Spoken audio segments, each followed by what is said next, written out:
Olá, tudo bem? Bem-vindos à 8ª temporada do podcast Direito Empresarial Café com Leite. Esse é o podcast perfeito para quem busca conhecimento jurídico durante a correria do dia a dia.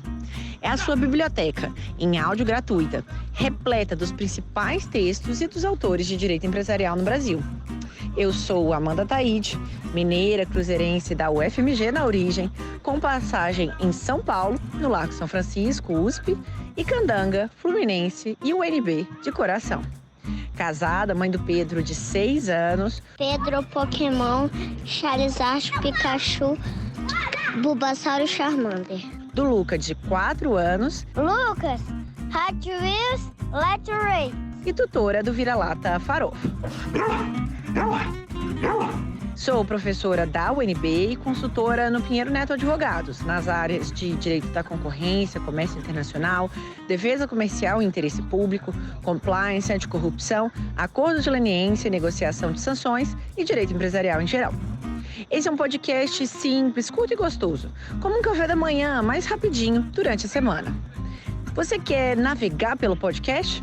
No site podcast.direitoempresarialcafécomleite.com, os episódios estão organizados sistematicamente, facilitando o acesso a temas como teoria da empresa, fundamentos do direito societário, sociedades limitadas, sociedades anônimas e muito mais. Pegue então sua xícara de café com leite ou chá, seu tênis para fazer exercício físico ou seu fone de ouvido para ouvir no meio de transporte diário. Vamos então comigo para a próxima xícara de café com leite?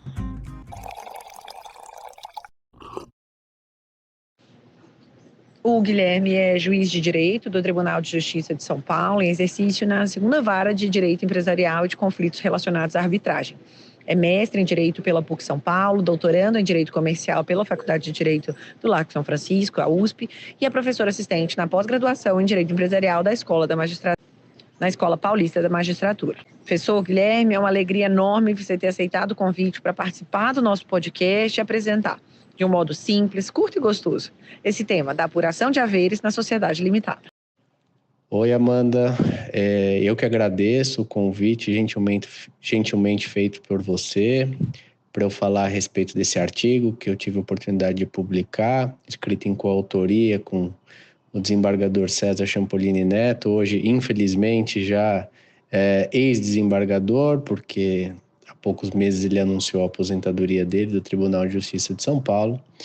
E fico bastante feliz de poder aí tecer alguns comentários com você e com o seu grande público desse podcast que é um sucesso aí, inclusive eu já sou um ouvinte há bastante tempo.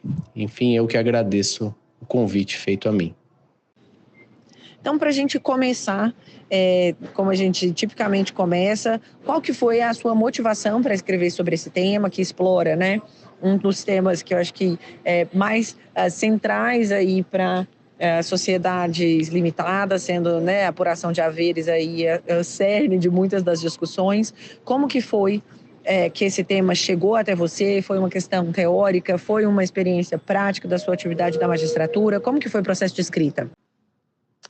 Bom, Amanda, a discussão em torno da apuração de haveres, como se sabe, todos aqueles que atuam na área ali do direito societário, do contencioso societário, principalmente em sociedades limitadas, não é recente. Ela sempre existiu, até mesmo porque a dissolução parcial de sociedade é uma construção jurisprudencial, como se sabe.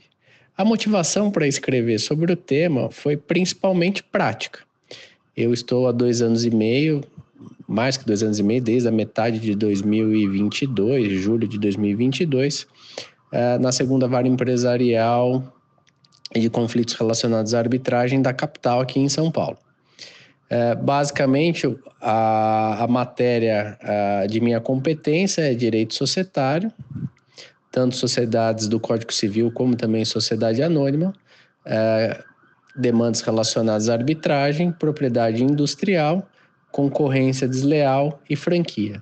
Então eu posso afirmar que quase a metade do que eu julgo, ou basicamente metade do meu acervo dos processos que chegam até mim, são referentes ao tema direito societário. E em relação a direito societário, preponderantemente, as ações que eu recebo são ações relacionadas ou à dissolução parcial de sociedade, ou seja, o pedido de retirada, quanto também ações de exclusão de sócio, sendo que ambas implicam no dever da sociedade, no direito do sócio, a apuração dos seus haveres, isso é, do recebimento da quota-parte que lhe cabe naquela sociedade da qual ele está saindo. Confesso que até então, pouco, até vir a essa varinha empresarial, pouco tinha estudado sobre o tema, até mesmo porque é uma matéria especializada aqui em São Paulo, então em varas cíveis não se cuida, pelo menos não mais, desde 2017 aqui na capital, ações dessa temática são julgadas exclusivamente pelos juízes que estão nas varas empresariais. Então eu posso dizer que a vontade de escrever sobre o tema, muito mais do que vontade, foi uma necessidade em razão da minha experiência prática, e também em decorrência de um congresso que teve ano passado, no qual eu tive a oportunidade, e aqui eu já peço licença, já desde então, para mencionar, dentre vários que escreveram sobre o tema, 2 doutrinadores, 2 professores que publicaram importantes obras sobre o tema, tanto o professor Renato Vilela, que acho que já participou também desse podcast com a sua obra sobre apuração de haveres, quanto o meu colega, o desembargador Azumanishi, que também fez sua dissertação de mestrado e publicou também sua dissertação, um livro bastante utilizado sobre apuração de haveres.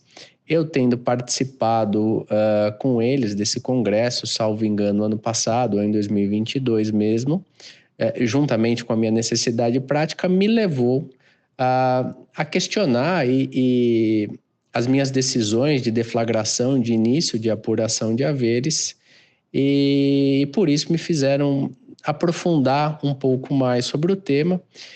E eu já vinha conversando também com o desembargador César Champolini, quem eu conheço também já há bastante tempo, desde antes de eu ser juiz e dele ser desembargador, questões que me chamavam a atenção nas ações de apuração de haveres e as dificuldades práticas que se apresentavam dia a dia e as novidades que também chegam nos mais variados casos que se colocam para julgamento, me fizeram propor a ele a escrever esse artigo, que muito mais é do que uma análise da jurisprudência das câmaras de direito empresarial aqui de São Paulo e também da jurisprudência do Superior Tribunal de Justiça a respeito das dificuldades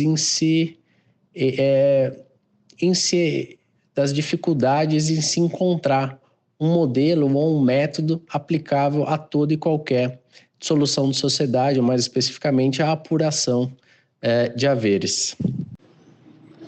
Então, vamos começar. Como que você entende, Apresenta para os nossos ouvintes o que é a apuração de haveres, quais que são os diferentes caminhos para se realizar a apuração de haveres, quais que são as metodologias de cálculo, que são possíveis em um processo de apuração de haveres e quais que são as linhas que a jurisprudência no Brasil tem adotado e seus respectivos critérios. Bom, Amanda, como eu disse já, o artigo que eu escrevi em coautoria com o Dr. César Champolini propõe a possibilidade de convivência, mesmo que excepcional, do balanço de determinação com outro critério de cálculo que considere uma projeção de rentabilidade futura de determinado ativo. E por quê? Porque se nós formos analisar a jurisprudência, notadamente aqui das câmaras reservadas de direito empresarial, e também a jurisprudência mais recente do STJ, apoiada aí em autorizada doutrina, como cito, por exemplo, apenas como um exemplo de grande magnitude, o professor Fábio Ulloa Coelho, e também o professor Azumanishi, vinha caminhando, ou vem caminhando, se pode afirmar isso com determinada segurança, de que se deve aplicar o balanço de determinação, que é o que vem inscrito aí, que é o que vem disposto tanto no artigo 1031 do Código Civil, de 2002, como também no artigo 606 do Código de Processo Civil. E o que significa balanço de determinação? Balanço de determinação é uma linguagem que, salvo o melhor juízo, não existe na linguagem contábil, né? É uma denominação que não existe na linguagem contábil, mas que, de acordo com a redação do artigo 1031 e do artigo 606 do Código de Processo, 1031 do Código Civil e artigo 606 do Código de Processo Civil, significa um balanço patrimonial. E o que significa o balanço patrimonial? É o valor do ativo contabilizado da empresa ou, eventualmente, não contabilizado naquele momento de retirada. Então, por exemplo, se há uma usina de açúcar, você faz ali um balanço de determinação, quanto que de terra ela tem, quanto que vale aquela terra que ela tem, se existe cultura em cima daquela terra, quanto que vale a terra com cultura ou sem a cultura, quanto que existe de eventuais bens móveis, outros bens imóveis, eventualmente um parque industrial, quanto que aquilo teria de valor naquele momento da retirada, e se fazendo uma avaliação daqueles bens tangíveis, se encontra o valor que caberia ao sócio receber. Ocorre que nem o artigo 1031 e nem o artigo 606 do 1031 do Código Civil e 606 do Código de Processo Civil excluem o que a gente chama, ou que se denomina bens intangíveis, certo? Que pode ser desde uma marca, uma patente, um modelo de utilidade, que muitas vezes é de difícil mensuração ou não está contabilizado quase sempre nos balanços da empresa. Esses bens também devem ser levados em consideração para se apurar os haveres daquele sócio que está sendo excluído ou aquele sócio que está se retirando da sociedade. E aí que começam as dificuldades em você utilizar exclusivamente o balanço patrimonial para se apurar o valor das cotas do sócio. É possível, sim, afirmar que a jurisprudência, posso falar aqui das câmaras reservadas de direito empresarial e também do Superior Tribunal de Justiça, nos últimos anos caminharam aí, apoiado no artigo 606 do Código de Processo Civil e 1031 do Código Civil, de que o balanço patrimonial seria aquele que traria maior segurança à apuração de haveres. Uma das razões, e essa razão me parece bastante sólida, trazida pela doutrina já há muito, é de que não seria justo o sócio que se está retirando, sem correr risco inerente à atividade empresarial, receber suas cotas de acordo com uma projeção de rentabilidade futura da sociedade. Isto é, se eu estou saindo hoje, em razão do que as minhas cotas serão valoradas de acordo com uma projeção de rentabilidade futura daquela sociedade, que, como se sabe, a atividade empresarial está inerente ao risco de toda e qualquer atividade empresarial. Então, por isso, a jurisprudência foi realmente caminhando no sentido de que, como regra, se deve utilizar o balanço patrimonial, isto é, se apura pelo valor de mercado os bens tangíveis e intangíveis e se chega ao valor que aquele sócio tem direito a receber pelas cotas que ele detinha da sociedade. E agora, se a gente entrar um pouco mais no foco do artigo de vocês, como que vocês propõem que o sistema garanta a existência de mecanismos que considerem a projeção de rentabilidade futura de determinado ativo? Qual que é a proposta de vocês de utilização dessa projeção de rentabilidade futura na apuração de haveres?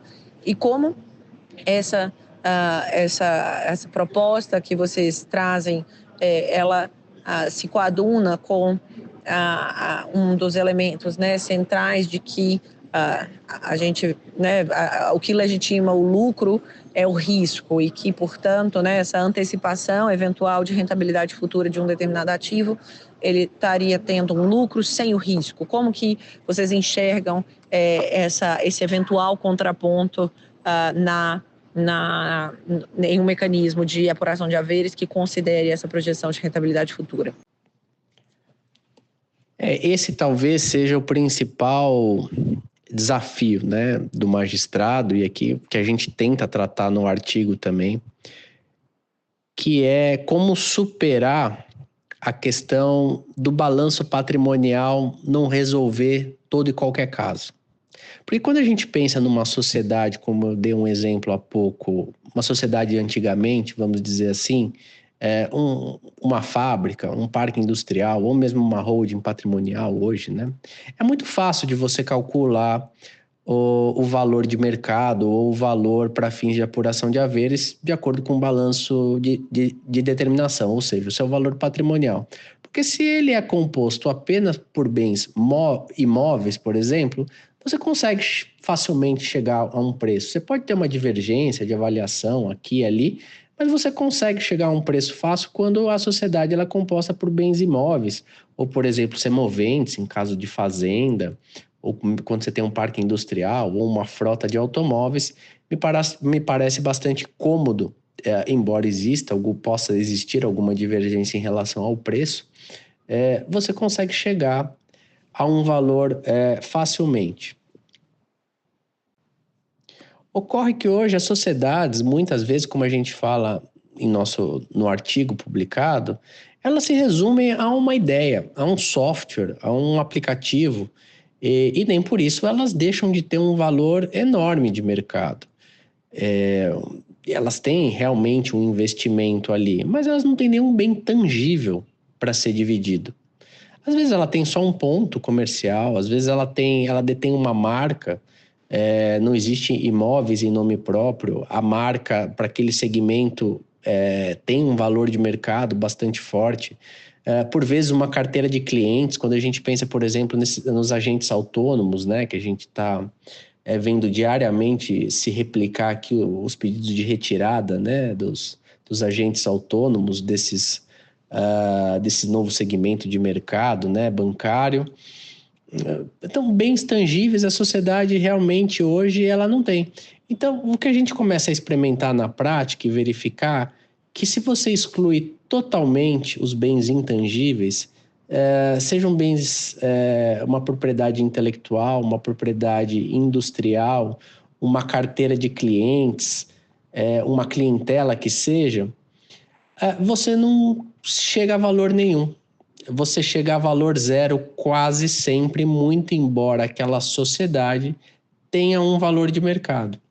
Então, o desafio da jurisprudência hoje, do julgador, entendo eu, que seja compatibilizar a determinação legal que existe de se fazer o balanço de determinação, de se fazer o balanço patrimonial, mas de se pagar aquele que está saindo, seja por vontade própria, seja excluído, ou mesmo aos herdeiros que estejam recebendo em herança o valor correspondente às cotas sociais do decujus, de receber um valor justo pelas cotas a que faz jus.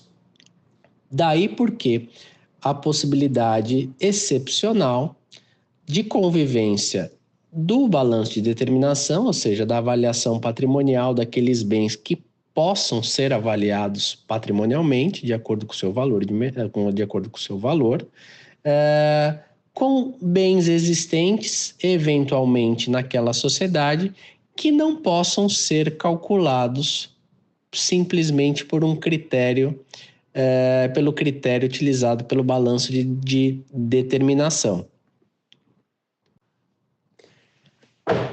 Então, a nossa proposta é a seguinte, que ao determinar a deflagração, né, do procedimento da apuração de haveres, que seria a segunda fase da ação de dissolução parcial de sociedade, o juiz, em havendo omissão do contrato, evidentemente, porque se o contrato especifica a forma de apuração de haveres, se tratando aí de uma relação entre empresários, a jurisprudência tem caminhado no sentido de que se deve respeitar o que foi combinado no contrato social, independentemente de ser justo ou não. Então, se há uma metodologia de cálculo prevista no contrato social, deve-se respeitar ela. Ocorre que, não havendo, segue-se o Código Civil. E o Código Civil determina a realização do balanço de determinação. Contudo, identificando o perito, ou mesmo o juiz, identificando o juiz, porque os advogados, evidentemente, trouxeram prova naquele sentido de que existe um bem isoladamente que pode ser identificado e tenha valor isoladamente, seja uma marca, seja uma patente, seja um modelo de utilidade, seja um software, um aplicativo de celular, ou mesmo que antes se chamava aí de fundo de comércio, né? Se existe ali um ponto comercial importante, um ponto comercial de valor, o perito e o juiz identificando que existe, deverá sim calcular, embora esse ativo não seja passível de ser calculado, de ser apurado por um valor patrimonial, ou seja, ele não tenha uma quantia a ser fixada nem no balanço existente na empresa e nem seja possível se adotar um critério de cálculo que não econômico. Então essa é a nossa o que nós propomos nesse artigo, né? É que se identificando um ativo intangível que não possa ser avaliado em consonância com o balanço de determinação, o perito possa sim utilizar a critério do juiz uma outra metodologia de cálculo, que na maioria das vezes seria o método fluxo de caixa descontado, que sim, prevê uma rentabilidade futura daquele ativo, trazendo uma taxa de desconto para o presente, o que seria uma forma aí de compatibilizar a ausência de risco que o sócio retirante ou sócio excluído não terá por estar saindo da sociedade de forma antecipada. Então, é basicamente isso que o artigo propõe, sem fazer qualquer diferenciação ou entrar nas discussões infindáveis, né, de que sempre existiram na doutrina, do que seria fundo de comércio, o que comporia o fundo de comércio, o que seria aviamento, se há diferença de aviamento para o goodwill. O que nós propomos é isso, o Código Civil, artigo 1031, e tanto o artigo 606 do Código de Processo Civil determina que se calcule na apuração de haveres por balanço de determinação tanto os ativos tangíveis e intangíveis. Pois bem, os ativos tangíveis, o balanço de determinação consegue sim apurar e quantificar, na maioria das vezes, os ativos tangíveis que compõem a sociedade empresarial, a atividade empresarial. Mas muitas vezes ele é falha por não conseguir atingir um valor, seja um valor qualquer, e quando há bens intangíveis e materiais, seja uma carteira de clientes, um fundo de comércio ou mesmo uma propriedade imaterial, ou seja, um software, um aplicativo, desenvolvimento de um aplicativo, uma patente ou mesmo uma marca. Espera só um pouquinho que eu já volto para a nossa entrevista com uma xícara de café com leite. Que você curte direito empresarial, eu já sei, que você está aqui ouvindo o nosso podcast. A minha pergunta é, você sabe quão conectado o direito concorrencial está com o direito empresarial? Sabia que algumas operações societárias são de notificação obrigatória ao CAD? E que algumas cláusulas contratuais, como exclusividade, raio, não concorrência, definição de preços de revenda, podem atrair preocupação concorrencial? E que algumas práticas, como recusa de contratar, discriminação de clientes, também podem ser acionadas no CAD? Você sabia que algumas empresas que, eventualmente, tenham combinado preços, dividido mercados, podem celebrar acordos de leniência com o CAD, obtendo até mesmo imunidade? E que essas empresas podem ser acionadas no âmbito do direito civil para ser responsabilizadas pelos danos que causaram aos seus clientes?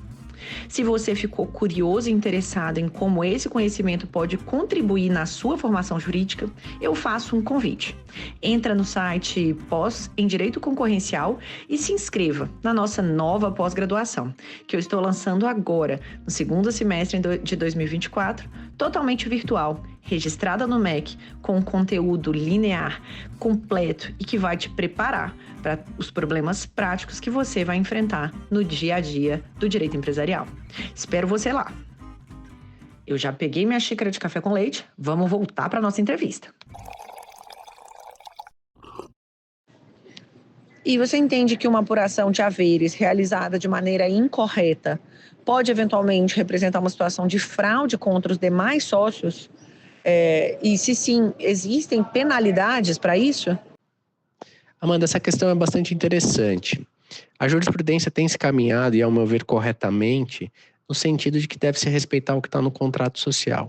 Então, independentemente da metodologia de cálculo que se preveja no contrato social, a jurisprudência tende a respeitar a quantificação que foi dada extrajudicialmente pela sociedade em relação ao sócio, mesmo que esse valor seja inferior ao valor a que se chegaria utilizando-se um balanço patrimonial, né? O balanço de determinação. Mas tende-se a respeitar o que foi contratado. O que começa a chegar agora no judiciário também, e eu confesso que eu não tenho uma opinião formada, e meus colegas com quem eu converso também não, e desconheço jurisprudência sobre o assunto, é a possibilidade de se excluir o sócio da sociedade empresarial, se excluir previamente o sócio na sociedade empresarial, de ter uma apuração de haveres de sua cota. Há contratos sociais, sim, de algumas empresas, de algumas pessoas jurídicas que já prevêem, até uma forma, às vezes, de cálculo diferenciado. Se o sócio se retira em tal hipótese, não há direito à apuração de haveres, ou a apuração de haveres deve ser levada a zero. Se o sócio se retira em tal situação, terá direito à apuração de haveres de tal e tal forma, das cotas que ele detém. Essa questão também começa a chegar ao judiciário, e aqui há casos em andamentos aqui nas varas empresariais, e eu desconheço uma sentença favorável ou infavorável. É um tema ao qual eu tenho pensado, se é possível se excluir já no contrato social o direito à apuração de haveres do sócio que se retira ou que é excluído da sociedade. Agora, quanto a uma penalidade de se apurar de forma equivocada, não há. O ideal é que se faça tudo de uma forma extrajudicial, né? Tal qual prevê o Código Civil. Eu quero me retirar da empresa, eu notifico a sociedade, eu fico durante 60 dias, caso os sócios remanescentes não queiram ou não desejam dissolver totalmente a sociedade, eu acabo me retirando, e há um prazo de 30 dias para se fazer o balanço de determinação e mais um prazo para se pagar os meus haveres conforme feito extrajudicialmente. Caso não exista esse pagamento, se faça o balanço para fins de apuração de haveres do sócio dissidente, o sócio tem o direito de, mesmo quando já saiu da sociedade, vir buscar em juízo a apuração de haveres. O direito de retirada e a saída da sociedade não está condicionada à prévia apuração de haveres. Então, o sócio pode sair da sociedade, esperar que a sociedade faça para ele a apuração de haveres, e caso não faça, ele se socorre do Poder Judiciário. Como também a sociedade pode fazer a apuração de haveres extrajudicialmente, o sócio se recusar a receber porque entende que aquele valor não é correto, e a sociedade vem depositar em juízo. E mesmo pagando o que a gente chama de incontroverso, nada obsta que o sócio venha e diga: os haveres que me foram pagos não estão corretos, então eu quero uma perícia contábil para que se realmente apure o valor dos meus haveres de acordo com o que o contrato social fala ou de acordo com o que o Código Civil fala na omissão do contrato. A penalidade aqui seria a incidência de correção monetária e juros pela demora no pagamento. Não há, a princípio, nenhuma penalidade que se incida automaticamente pela demora ou pela ausência do pagamento corretos dos haveres pela sociedade ao sócio retirante ou excluído. E agora uma pergunta mais ampla, se você quiser comentar outros temas, né, tratados no artigo que eventualmente eu não fiz aqui perguntas, então fique à vontade para responder aqui, por favor, e concluir aqui com a proposta de vocês. Obrigada. Bom, Amanda, queria agradecer novamente de tentar colocar as ideias. É um tema bastante profundo e bastante controverso e também bastante abstrato, né, para aqueles que não trabalham na área. Era bastante abstrato para mim até 3 anos atrás.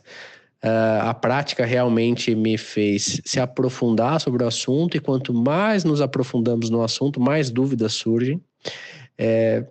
Nós aqui que somos juízes das varas empresariais, a gente conversa muito sobre o tema e me parece que é muito difícil chegar num padrão de decisão único e exclusivo para todo e qualquer caso de apuração de haveres. A apuração de haveres, por segurança, deve ser feita de tal e tal forma.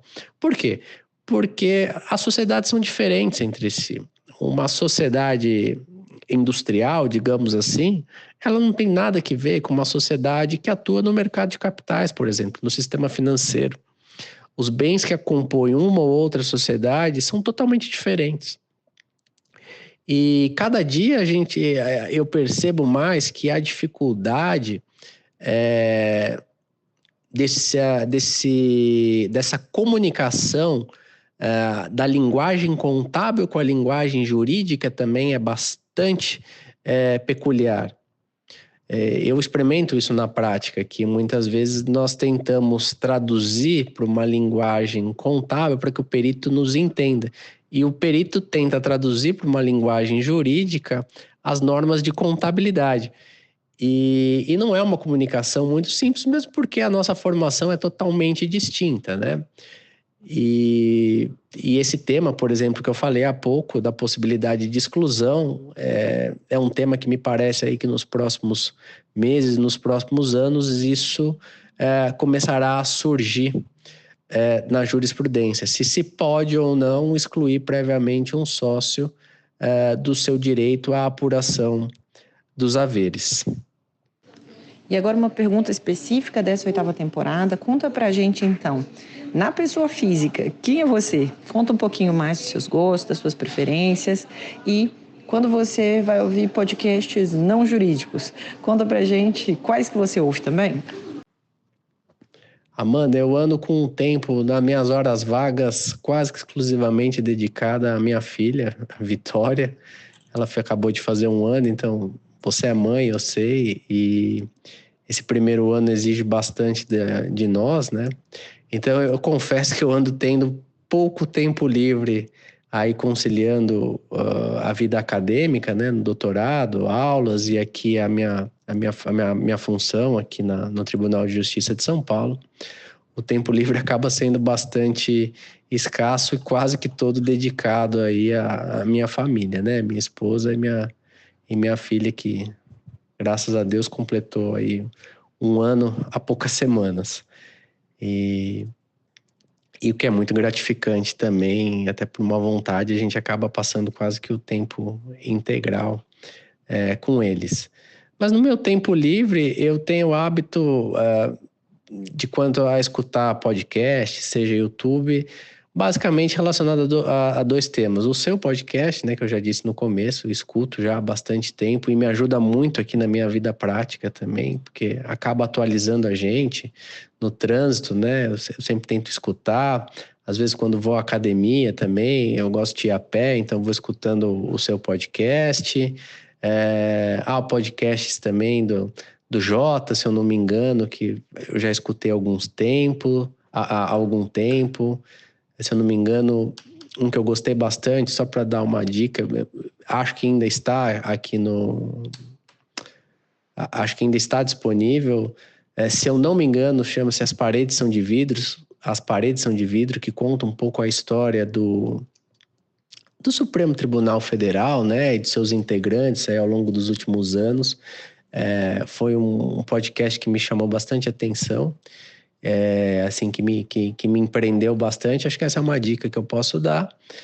E fora de questões jurídicas, é sempre relacionado praticamente a futebol. Aí depende se o meu time tá bom, se o meu time não tá, quando o meu time vai bem, que no momento tá mais ou menos, né? O São Paulo, eu escuto menos. Quando ele está melhor, eu acabo gastando mais o meu tempo escutando programas relacionados a futebol. Amanda, eu gostaria de agradecer mais uma vez e reiterar de que a proposta contida nesse artigo ela é unicamente decorrente de uma necessidade prática aqui e ela está apoiada em obras muito mais profundas, inúmeros artigos escritos ao longo dos últimos anos e dissertações de mestrado, tese de doutorado sobre o tema.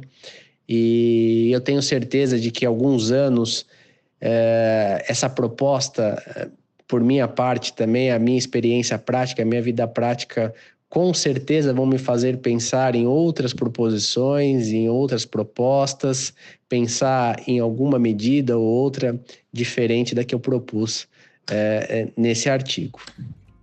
Mas muito obrigado.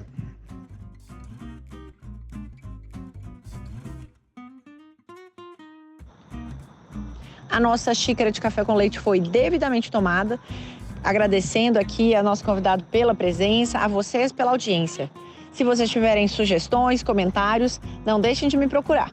No LinkedIn, Amanda Taide, no Instagram, Direito Empresarial Café com Leite e também, caso vocês tenham meu contato, podem me mandar mensagem no WhatsApp. Um abraço a todos. Tchau, tchau.